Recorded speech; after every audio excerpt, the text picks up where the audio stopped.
Hey there, everybody, it's Steve, and we're going to review the very slim pickings at this weekend's yard sale and thrifting, and I'm going to introduce you to my friend.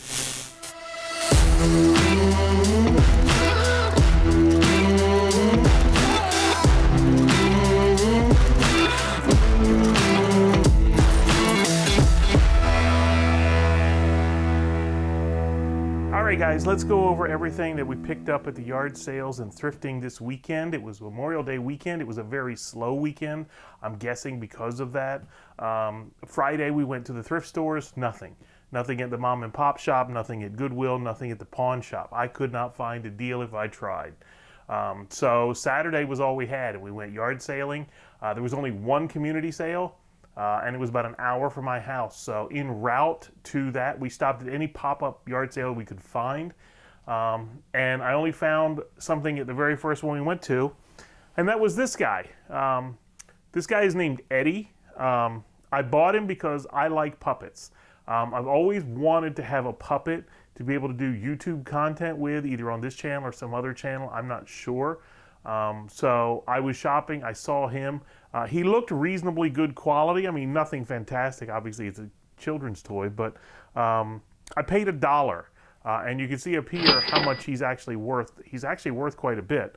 So if I don't keep him, I can sell him and still make my money back. But I'm not sure what I'm going to do with him yet. But he was an exciting find to get the day started. So then when we got to the community sale, there was really nothing there. You know, the rules that I tell people when they're looking for things is look for things you've never seen before, look for things that interest you, and look for pop culture. These yard sales were pretty much all the same stuff. It was pots and pans and mason jars and Christmas lights and the same stuff I see all the time. So none of it really grabbed my interest. So we didn't find anything at all for the entire day until we got to one of the last few yard sales, probably about 9:30, 10 o'clock. And the guy there was selling DVDs, and he said no one had been looking at the DVDs all day. So he decided to lower his price to 50 cents a piece. So that piqued my interest. I at least wanted to dig through and see what I found. So I found a couple of things, nothing great. Start off by saying nothing great, but I did pick up the 3 Lord of the Rings movies in this fake leather binder. 50 cents a piece, $1.50 for all 3. The set sells for about $18. So I thought that was an okay deal. This was the one that really got me excited and made me want to pick. This was the Friday the 13th set of movies, all 8 at the time, in a collection for 50 cents. And this sells for about $30, $35. So I thought between the two of those, I'm about $30 to $35, $40 in profit. So, you know, I can spend a few bucks. Again, I'm a sucker for the Star Wars movies, especially episodes 4, 5, and 6. This is not sealed. I don't know why I picked this up. I thought maybe it would be worth something. Turns out it's only worth like $7 or $8. So again, I might make $1 or $2 on that one. This one is a bit of a risk, and let me explain my thought process on this one. This is the Guardians of the Galaxy Blu-ray. It's not sealed. It has been opened. But this has the custom slipcover on it. Now, when I was doing my research, I found a Gamora slipcover that said Walmart exclusive for $14, $15. I put the picture up here. So I'm taking a risk because I could not find any Groot slipcovers. So hopefully this one is worth $14, $15 as well. Paying 50 cents wasn't a bad deal. So now we've got the Goonies and the 2 Gremlins movies. I bought this because this is factory sealed, still brand new in the package. I would have never bought this if it had been open because it's pretty much worthless. Most DVDs and Blu-rays today are worthless, but I try to look for ones that are still new in the package, and this one doesn't do bad, maybe 10, 12 bucks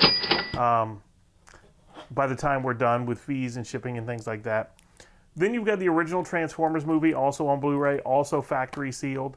Again, at 50 cents, I figure if I can take 50 cents and make, you know, $4 or $5 out of it, then I'm okay with that. It doesn't take much for me to put this in a padded mailer and send it on its way. So that's it. I mean, there wasn't much to talk about. So what I'm going to do with the rest of this time is I'm going to answer a question that I get a lot. This is an example here. Fred Flintstone 23 asked if I had any advice for new people who have no money. And my advice is always the same. It's go in your attic, go in your basement, find things that you don't even know you have, don't care that you have, and you can just get rid of. You have a gold mine in your attic or in your basement. So go through there and start looking for things that meet those criteria. Pop culture, things you're interested in, things you've never seen before, and start looking them up. Run them through the Google app, run them through the eBay app, see what you can find.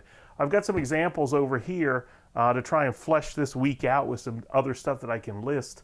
I did this at my mom's house, cleaning out my mom's house, getting it ready for sale. I found some old comics. These are 1960-ish, 68, I believe, comics. You've got Iron Man, you've got The Legend of X-Men, first appearance of Juggernaut. You've got Challengers Unknown, whatever that is, but apparently is worth some money. And then you've got Daredevil with the first appearance of Jester.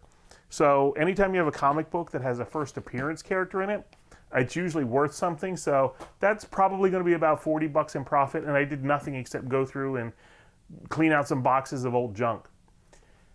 Then when I was doing that, I found this, and this blew my mind. I had no idea that my dad collected cigarette lighters from overseas, Japan, when he was in Vietnam, Japan, Korea, things like that. He collected cigarette lighters. And this box right here is just a very small sample, maybe a third of the lighters that I've gone through. I haven't even gone through all of them yet, but I just want to show you some examples.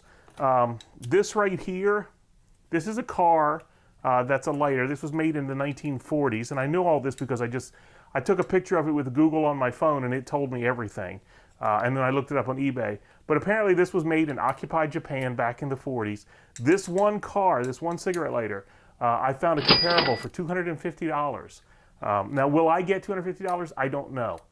But this is the kind of thing that you do. You find things like this that have potential, you list them, put them in a bin like these over here, and just wait and see what happens. I found this one. Again, I don't know if I have an exact match, but I put a picture up here of the one that I saw.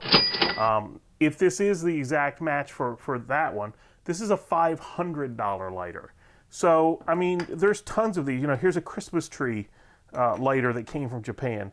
So there's a lot of potential in this, and this is only a third of it. So you probably have big piles of junk like this in your basement or your attic too.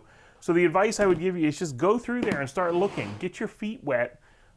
List a few things on eBay and see what happens. You'll find it's a really easy way to make a few extra bucks without spending a lot of extra time. So that's it. That's everything I wanted to show you for this week. I know it wasn't a lot. Hopefully next week will be better. Let me know what you think, and then we'll talk again next week. I do one of these every week. If you like this kind of content, don't forget to subscribe to the channel, like the video, leave me a comment below. Let me know what your favorite pickup was. Do you like my friend Eddie here? What are some things that I could do with him content-wise for this channel or another channel? That's it, guys. I appreciate your time. Thanks a lot for watching. I will see you next week. Take care, and God bless.